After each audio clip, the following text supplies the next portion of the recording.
Hey, welcome back to Crimes and Closets. This is Beth in my closet in North Carolina. And this is Christy in my closet in St. Louis. And we're back. We missed you so much. Yes, I know. I'm so excited to be back and in full swing after this. I mean, yeah. We're going to be every Monday from now on, we promise. But we had such a nice break. It really was, honestly. I mean, I missed seeing you, although we saw each other for an intro here and there.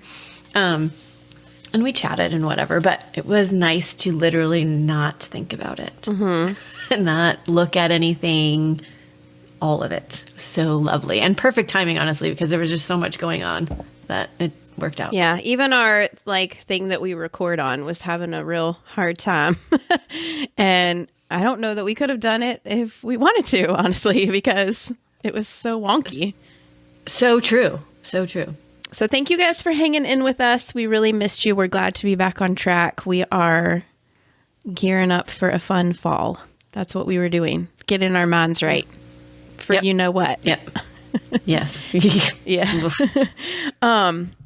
And we had some new Patreons join our Closet Sisters while we were gone. So we want to give shout outs to Tiffany R., Mez, and Melly. Thank you guys for joining our closet. We're so happy to have you. There's a lot of fun things going on over there. We just had a case drop last Friday. That was real interesting and sad. So yeah, if you want to come join the fun over there, there's fun. There's fun over there. There is fun. There is fun. Yeah. So what have you been up to? Well, I guess I can at least mention that currently today, after this recording, well, after we are physically recording, not necessarily when you guys are hearing this, but I am packing. I have 2 trips to go on. I'm going to California tomorrow and then Hawaii for 10 days. So I'm basically been in laundry mode and set out all the chemicals for the pool mode. And that's right. Literally just everything that I could possibly think of that I need to do. That's what I've been doing. So also not recording and having to research cases has come at a perfect time in terms of that too. Yes. So, yeah. I just got back from my mom's and her cat had kittens while we were there. Oh my gosh, I don't think I knew that. Yeah. So, how fun. Yeah.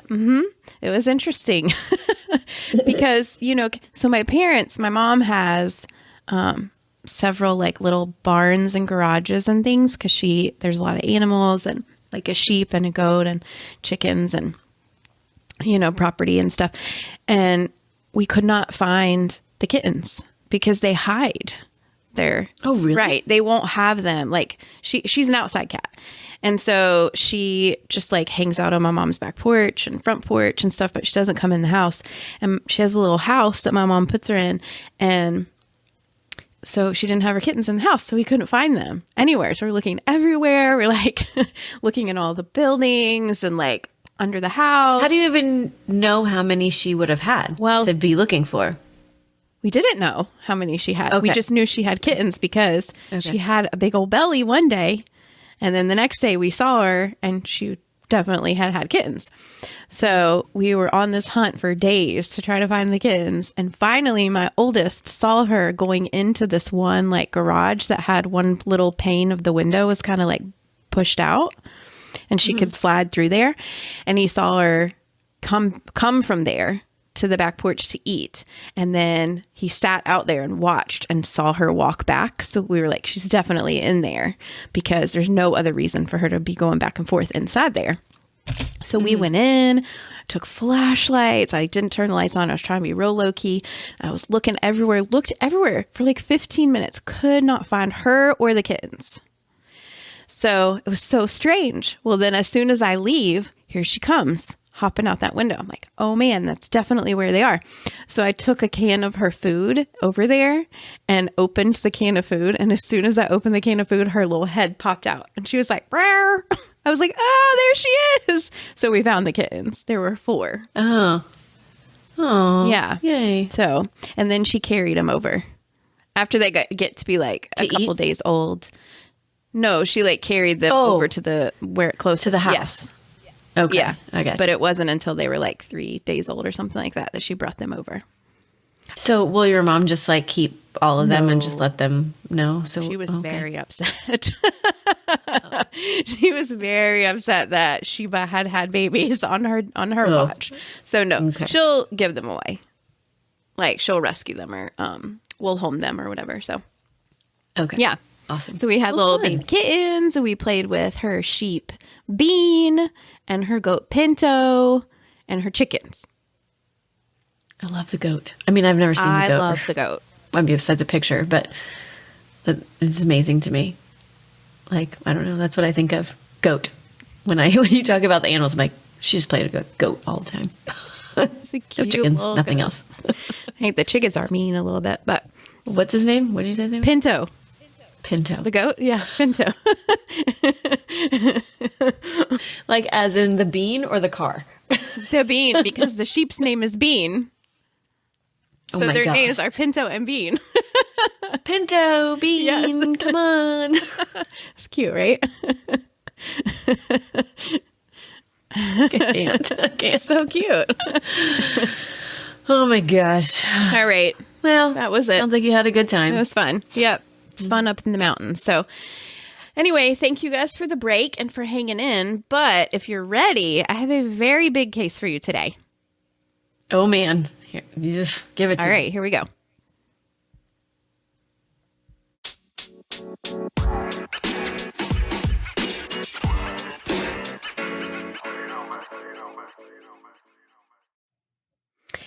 Okay. Are you ready for this one? Sure. Okay. This case was recommended by our listener, Stephanie. Oh, I think I know who that is. You know who it is. She's a very sweet supporter of us. Her and I were chatting back and forth a little bit, and she's from not far from where I grew up. Oh, cool. Yeah. So, she's not from there originally. She just lives there now. So I am going to just jump right into this case. It's very big. It's very well known. May or may not be a murder. Definitely confusing. This is the disappearance of Maura Murray. Oh, I know this one, yeah. I knew you would know this one. Thank goodness you're not going to quit on me now. Whew, I had to know it. Otherwise, she's going to quit podcasting with me. We were joking about this earlier because I told her she would know this one. But I say that sometimes and she doesn't. So, okay. So I'm going to work a bit backwards in the case. I'm going to start where the mystery begins. Maura Murray was a 20-year-old nursing student at the University of this is one of my impossible words. Massachusetts. Amherst. Leave me alone. Sorry. It's funny the way you say it. Can't say it. I don't know why. It makes me feel so dumb. I literally was walking around my house this morning saying it over and over again. Incorrectly, apparently. Mass. Leave me alone. Massachusetts. She went to UMass. Got it. On the cold, snowy evening of February 9th, 2004, Maura took a secret trip to the White Mountains in New Hampshire, Vermont area. She was involved in a car wreck, and then she disappeared. Never to be seen again. Her case has been speculated about to exhaustion, but still, 18 years later, there are no answers. No one knows what happened to Maura that night. So, who is Maura Murray? Maura was born May 4th, 1982 in Hanson, Mass. She was the fourth child of 5 to parents Fred and Laura Murray. She had an older brother, 2 older sisters, then a younger brother. She was very close with her family. They were Irish Catholic, and they were a very athletic family, very active, involved in lots of sports, outdoor things. When she was 6, her parents divorced, and Maura primarily lived with her mom, but she remained very close with her dad, Fred. He would coach her basketball teams. He was involved with her track teams as well. He often took her on vacations to the White Mountains for hiking and camping. That was one of their favorite places to go. She was familiar with the area. Very familiar. They went almost every summer. Maura was a star athlete in high school, and she did very well academically. So when she graduated in 2000, she had several track scholarships to choose from.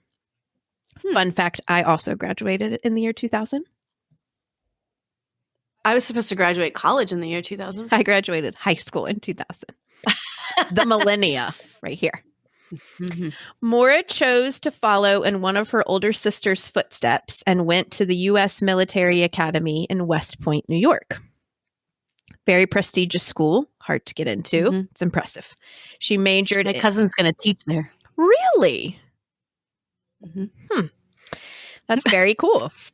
Mm-hmm. She majored in chemical engineering and she ran track for them. She went on a track scholarship, remember. In 2001, Maura met a boy named Bill Rausch and they began dating. Bill was a few years older than Maura. He was also a student at West Point, and the two of them were very in love. After 3 semesters at West Point, Maura does something very odd. She was caught stealing from Fort Knox. What? Yeah, Fort Knox, as in the most secure facility in the United States. Like, that's a saying. It was locked down like Fort Knox. Exactly. They use that. Right. According to her friend who was with her, she stole a tube of lipstick and a bottle of nail polish from the department store in Fort Knox. And she said she had no idea why she did that. It's very out of character for her and could be written off as just something stupid and immature, like random youthful rebellion, whatever. But it's Fort Knox and it was taken very seriously. But instead of pressing charges, she was just asked to leave West Point. So she transferred to UMass Amherst and started a nursing program there. So she switched her majors, went to a different school.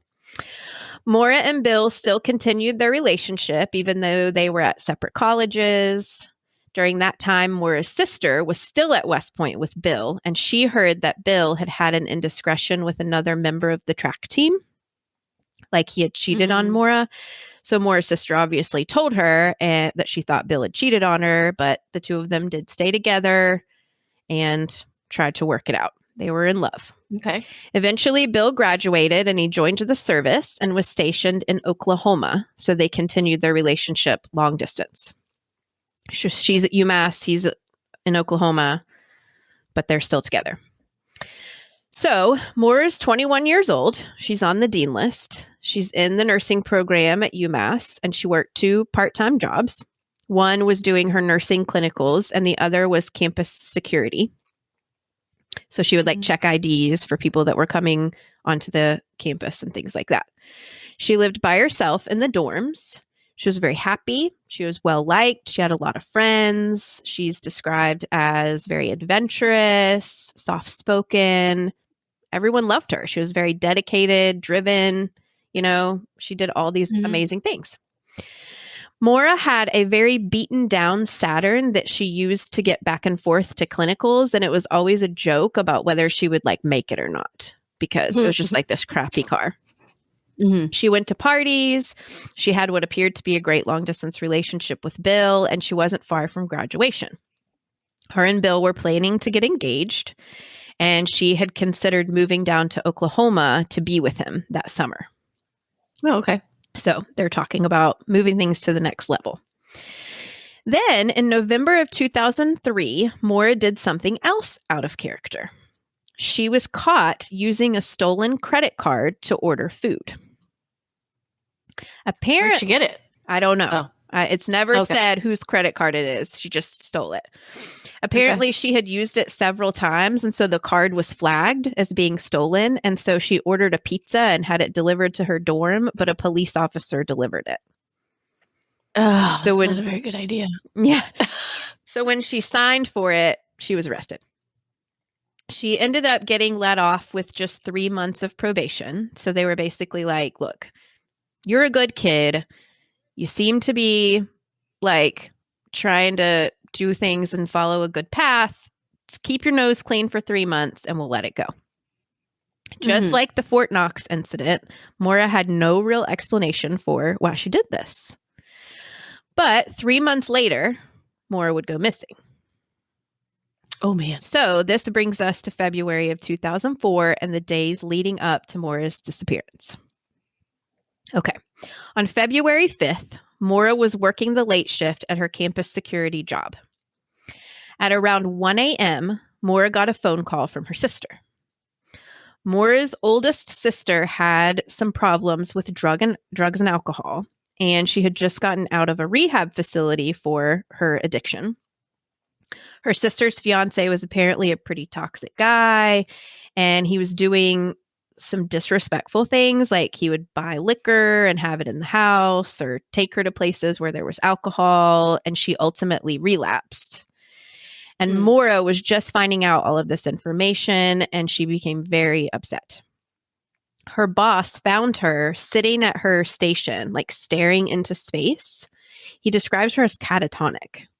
She wasn't talking. Oh, wow. She was just like sitting, staring, like in a daze. And then he asked her if she was okay. She started crying, and he's like, "What's wrong? What happened? What's going on?" And all she could say was, "My sister." So she was in such a state that her boss ultimately had to walk her back to her dorm early. So like he couldn't even be like, "Go home." They had to take her there. So Saturday, February 7th, so this is a couple days later, Maura's father, Fred, drove to Amherst to her college. He lives back in where she grew up.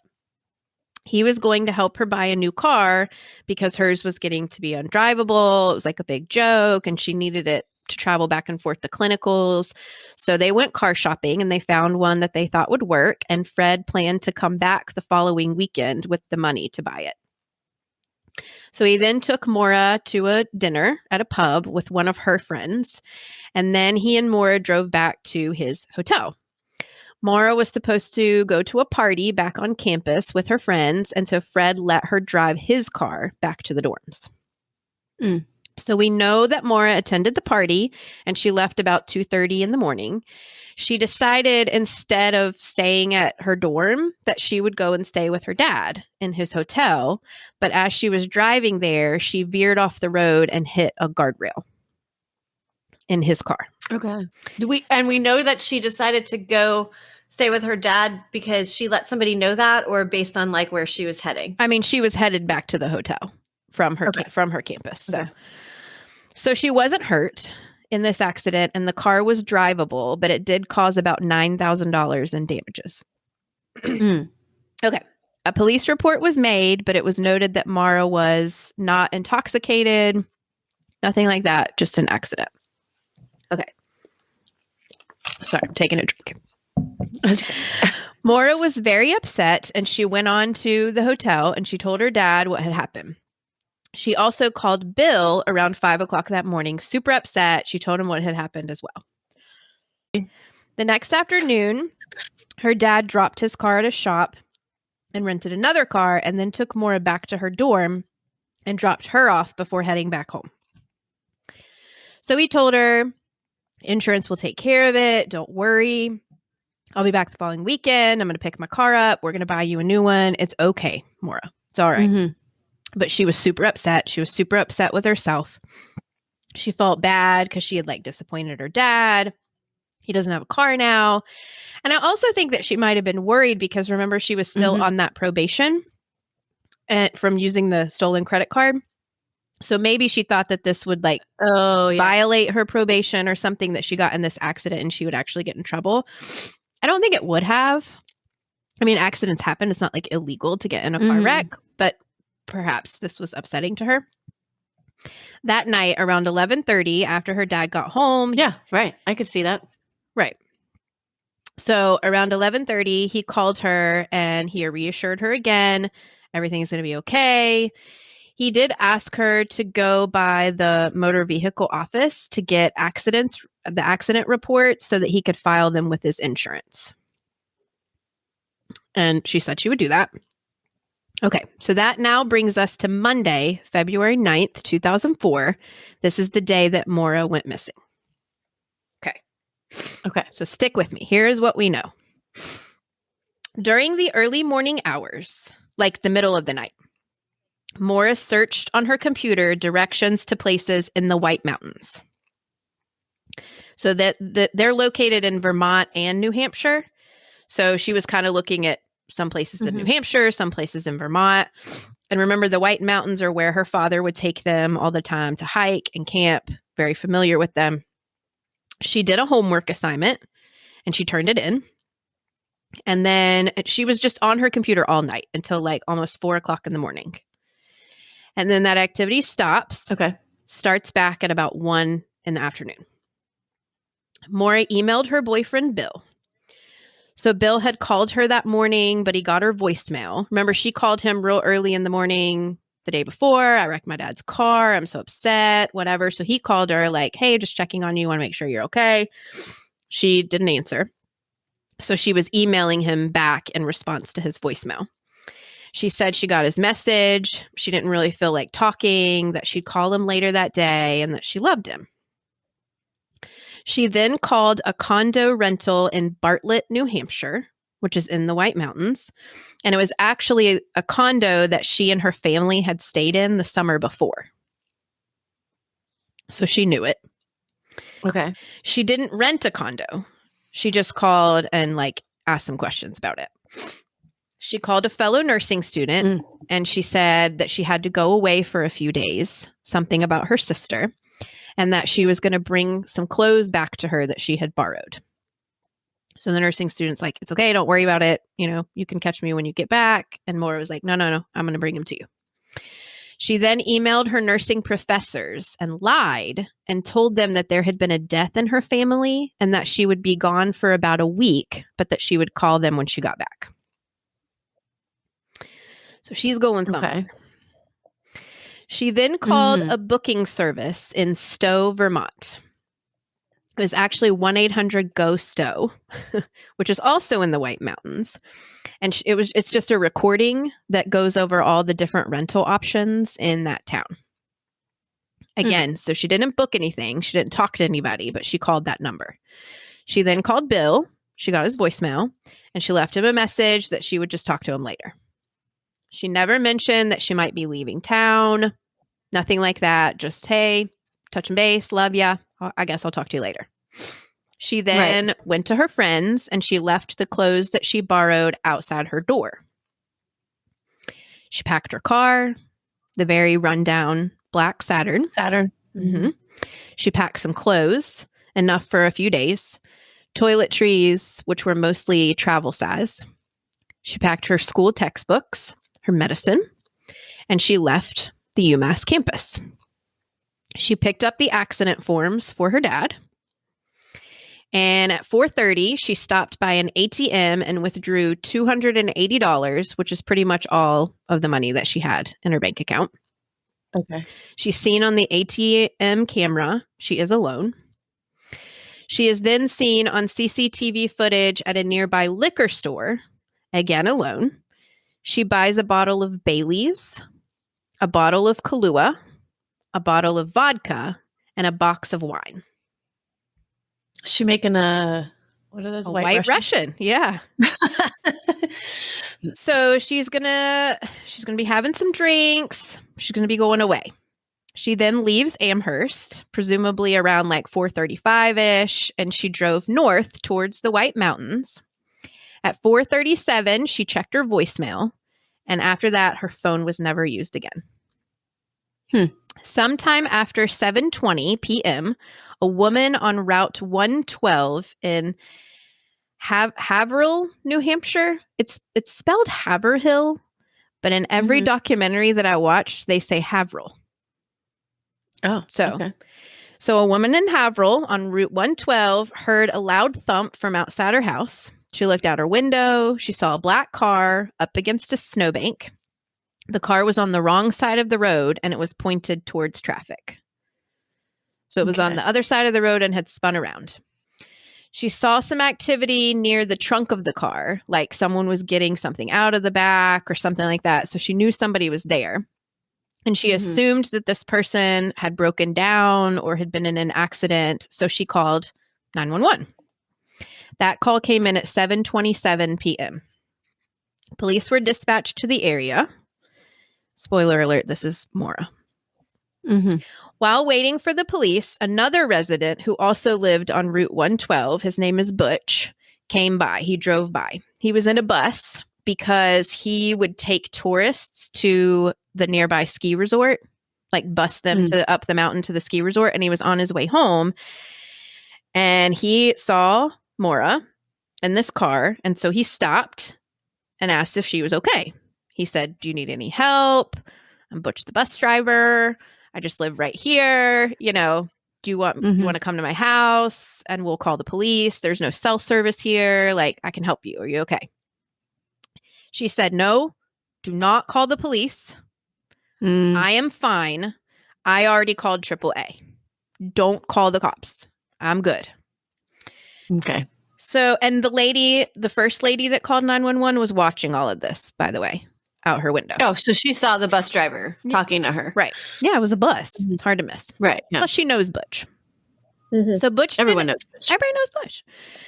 Butch did not press her about this. Like, he was like, "Okay, I mean, you know, I'm happy to help you out if you're sure." But he knew that they were in a dead zone for cell signal. So he knew there was no way that she could have called AAA or anyone for that matter. So when he got home, he also called 911. So that call came in at 7:43 p.m.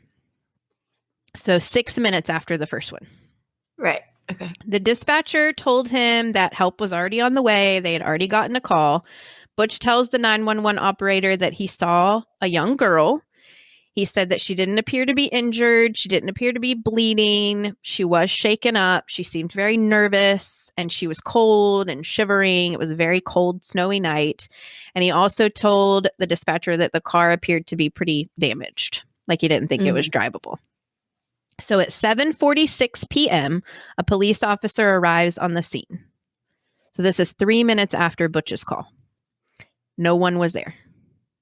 The car was there, and it had hit a tree.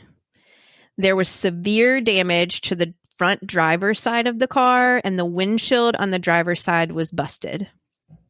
Both airbags had deployed, and the car was completely not drivable. Like, no way she could have gotten back in the car and driven anywhere. It was locked.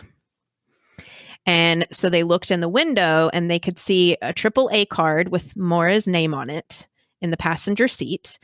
And in the back, there was also like a box of wine that appeared to have been damaged in the crash. And there was wine everywhere. Like, it was spilling outside the car. The snow was red. They also found a rag, like a washcloth, stuffed into the tailpipe of her car. What? Yeah. Very weird.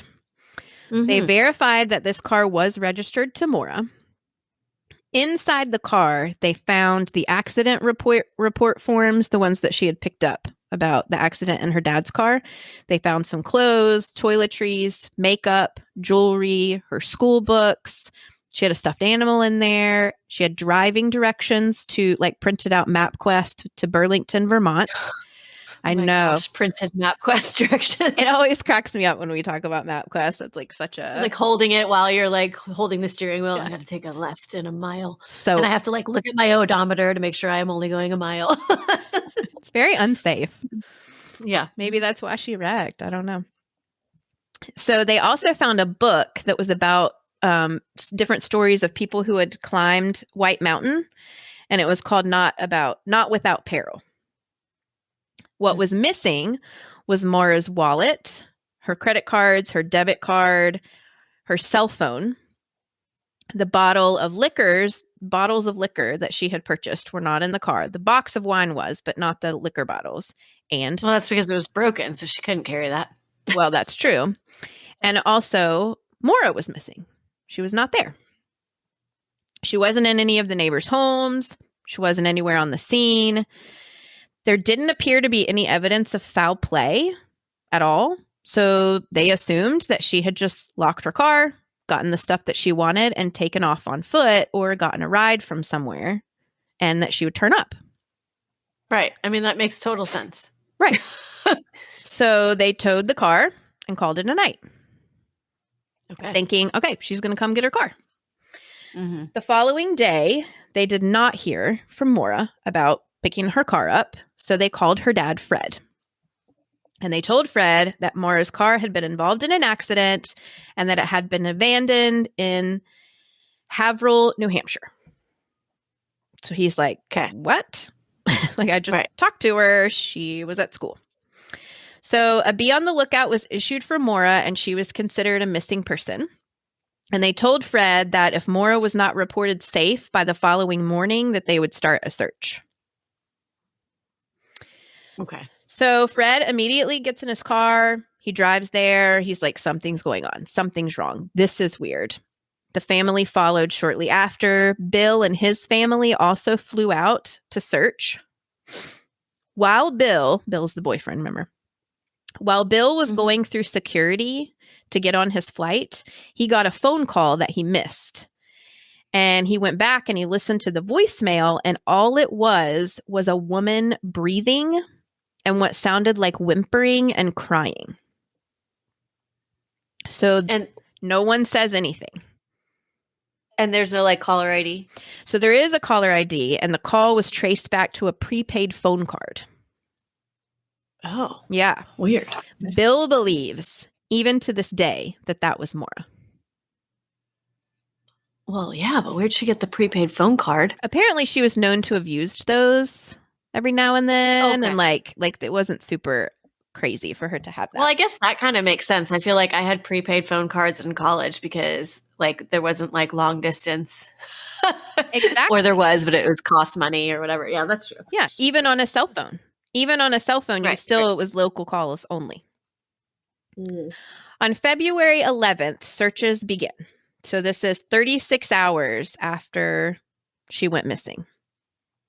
These searches were extensive. They were. There were no footprints in the snow anywhere. So not on the roads, not going into the woods, nothing. They did aerial searches with a helicopter and thermal imaging cameras spinning out miles and miles in a radius around the crash site. They did ground searches, which were in the woods, very dense woods, like so dense that you can't even walk through them in some places because there's brush. It's just like there's not a path. Cadaver dogs and tracking dogs were brought in. They had a tracking dog that used one of Maura's gloves, and it tracked her scent 100 feet up the road in the direction that she was believed to have been traveling in. And then the scent stopped. The dog did this twice. So it was thought that Maura had locked her car, gotten her stuff, went walking up the road in the direction she was headed, and then possibly had gotten into another car. And that's why her scent stopped abruptly in the middle of the road. Now, remember, there are two neighbors watching this crash site that night, and neither one of them reported Maura getting into another car or seeing her talk to anyone else. But, I mean, maybe they went to the bathroom. Like, it can happen in a matter of really seconds for somebody to stop and be like, hey, you need help? And her to be like, actually, that'd be great. Now, she didn't accept help from Butch, remember? Right. So I don't know, maybe she changed her mind, they're thinking, or Butch is a grown man in a bus. So like maybe whoever stopped and she got into their car, she felt more comfortable with them or something. We don't know. CCTV was looked at in all the surrounding towns. Maura was never seen anywhere.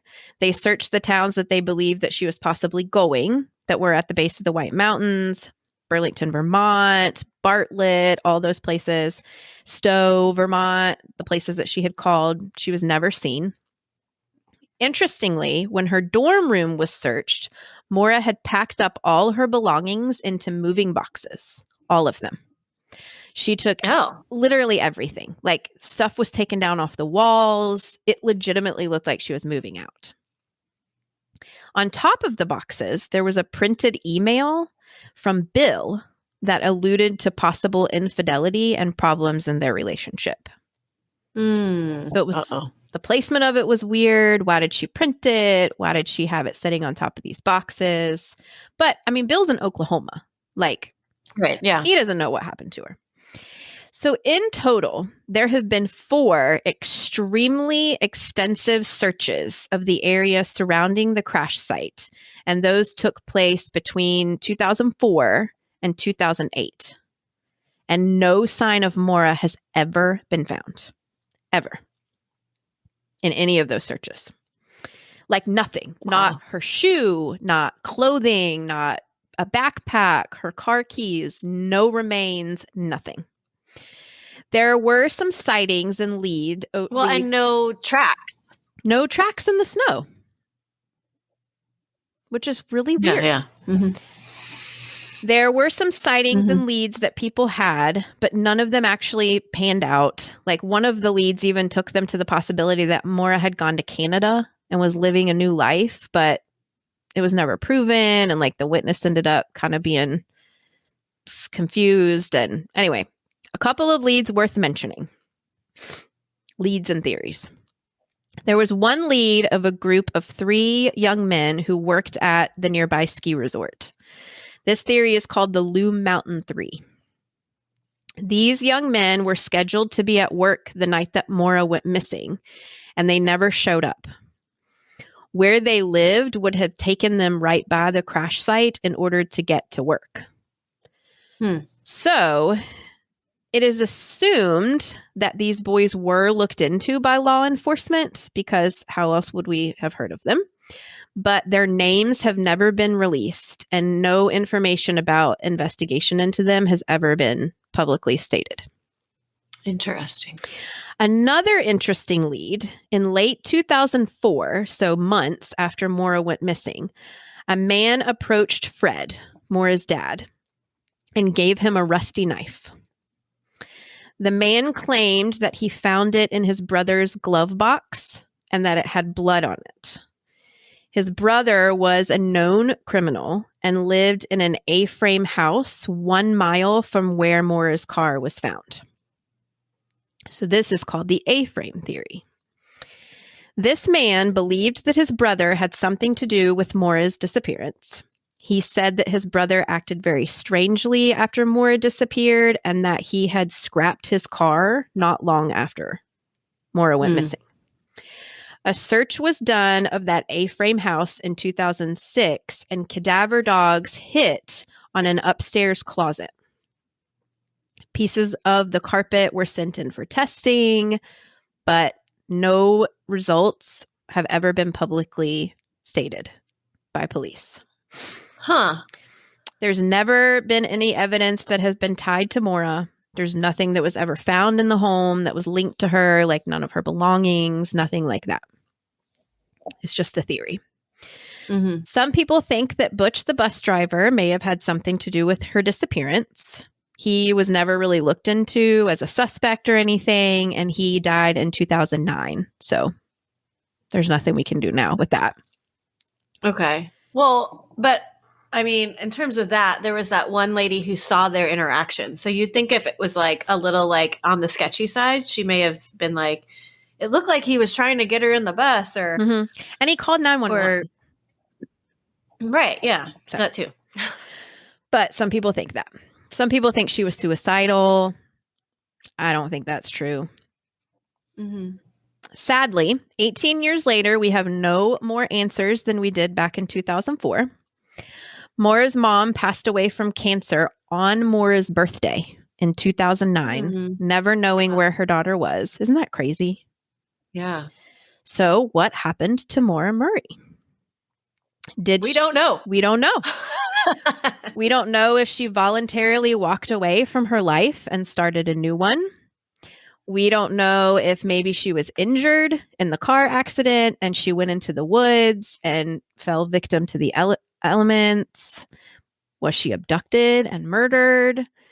We know that she was planning a getaway of some sort. She clearly needed a break from her life, but based on the things that she took, it doesn't seem to me like she was planning to leave for good. I mean, for one thing, she packed all her boxes up. So like if she was leaving forever, she'd take a box or two because it was already packed up, but she didn't. She wasn't going to get far with like a travel size toothpaste and $280. Like you can't start a new life that way. She wouldn't have gotten the accident reports for her dad. She wouldn't have taken her school books. If she was planning on never coming back and seeing anyone ever again, why did she have those stuff? You know, why were those things with her? I think it's possible that she maybe got afraid of getting in trouble Like maybe she was drinking and she got in this wreck and she was scared because she had that probation. And maybe did she like go and hide in the woods and wait, for things to clear out? But I mean, and then what? Died? It got cold. Where was her body then? They never found any evidence of her anywhere. Right. That's what I was just going to say. Like, if she did succumb to the elements and those extensive searches, they would have come across something. You would think. I mean, you would think. And one thing that I did hear somebody say, I'm assuming who believed that theory that she had just walked into the woods and died. Like if you're walking in the woods, how many dead animals do you come across? Like probably none. Mm-hmm. But animals, hundreds of animals die every day in the woods. But like, where are all those bodies? You don't really ever see them, I don't know. I don't spend a lot of time in the woods, so I can't really say that I corroborate that. I'd stay out of the damn woods. Right. I follow what happened in the woods advice. Nothing good happens in the woods. So one odd thing for everyone is the rag in the tailpipe. Right. That's so weird. I don't remember hearing that before, but I'm sure I did. People spiral about this online and in forums like Web Sleuths for days. Like, was it a sign of something and she put it in there? Or people are wondering if she maybe stopped somewhere in town and someone stuffed it in there, like trying to get her car to stall and then followed her and abducted her. They snatched her. Some people think that.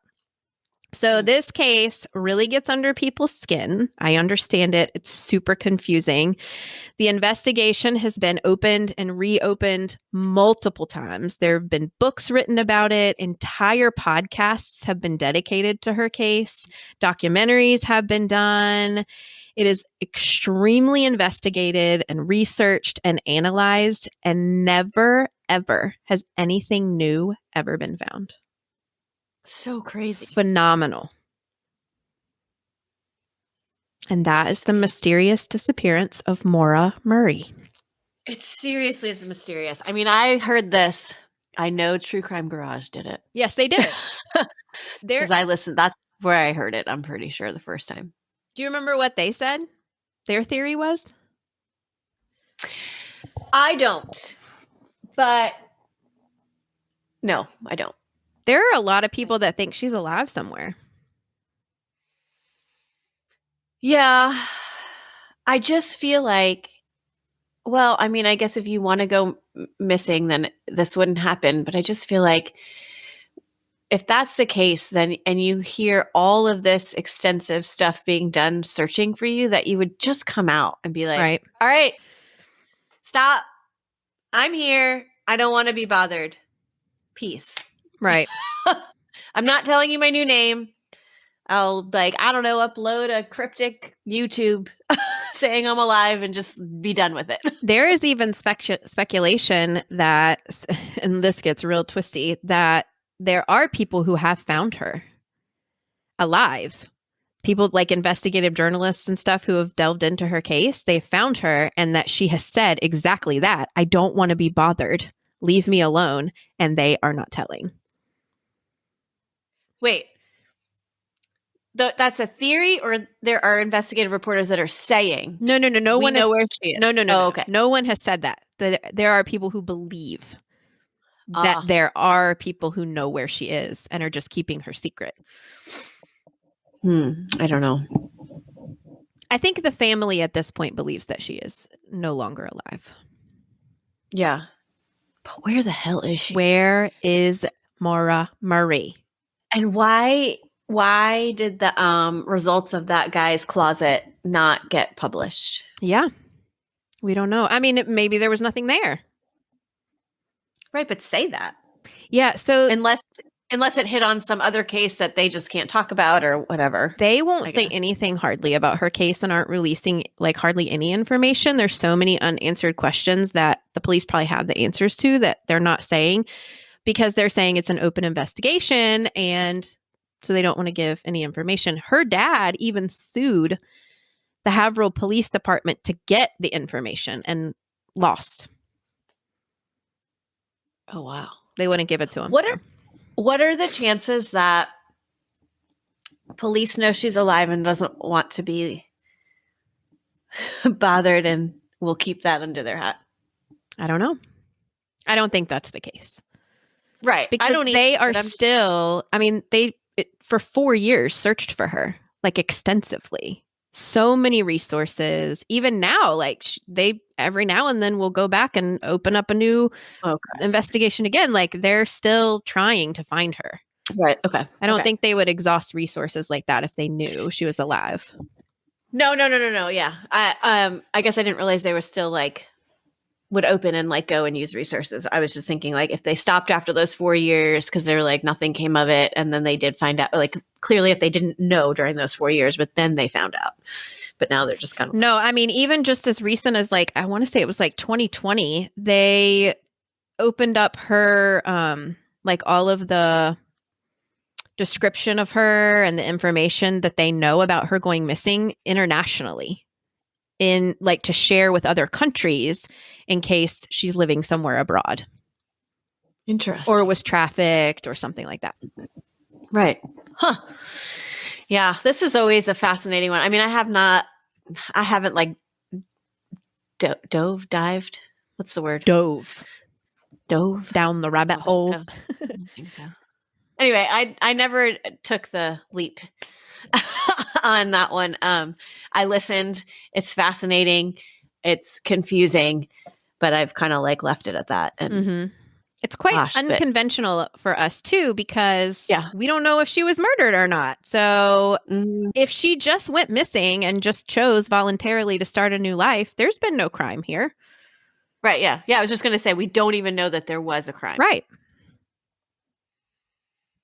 Wow. Well, I mean, thanks for taking that on. Yeah, no problem. Thank you, Stephanie, it's definitely a story that needs to be told.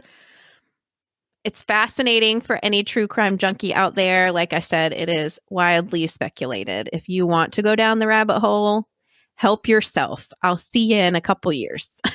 Yeah. Well, I was going to say, we may actually have some listeners that have their true feelings on this one. Yeah. Like, this is what I think. And because people, I think, do dive down this one. I asked Stephanie her thoughts on it. And she said that she wonders if Butch, the bus driver, was not involved somehow. Oh, really? Wow. Okay. Yeah. All right, Stephanie. Okay. I mean, she doesn't think that he was necessarily. She just is curious about that possibility. And one that we'll never know about. He's no longer living. So, well, I mean, we might, but. Yeah. Yeah. Gosh. Well, I guess let us know. Like, what are your thoughts? What do you think happened to Maura? What is your true? And also, I will say, if you want to go and watch the documentaries about her dad, Fred, who was actually blamed by this book author, and some awful allegations were made that I don't feel like were true, but he has the greatest accent ever. And he is like, because, he's from like up north in New England. And so he's like, we will buy in a car. She needed a car in the garage. She needed a car. So I drove up to Mass to get her a car. It's really cute. I loved it. I was very here for it. I'm surprised I actually haven't watched anything on this. So where did you see that one? There's a whole bunch of them, and he's on all of them.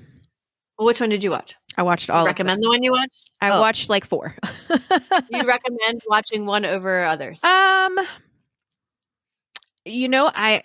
hate to say this to y'all, but you got to watch them all because they all come at you with different angles. Some of them come at you with the angle that, like, they don't talk about the problems between her and Bill. Some of them believe she's alive. Some of them believe she was killed. And so in order to get the full picture, you have to watch all of them, I think. Okay. All right. And there the rabbit hole begins. Fair enough. Well, I guess you'll have them linked if you watch them all. So, or not linked, but at least posted. So, yes. Anyway. Okay. Awesome. Well, thank you for diving into that. Thank you for sharing all of that. Like, I knew it, but it was definitely nice to have a refresher because it's been a while since I've heard the details of that case. Yeah. I do remember, like, I was remembering, oh yeah, the bus driver. Oh yeah, the guys that they thought would be going in that direction. I was remembering as you were saying it. So, Anyways, and again, let us know what you guys think and find us on social and let us know. And just always remember, the world is scary. People suck. Hide in your closets.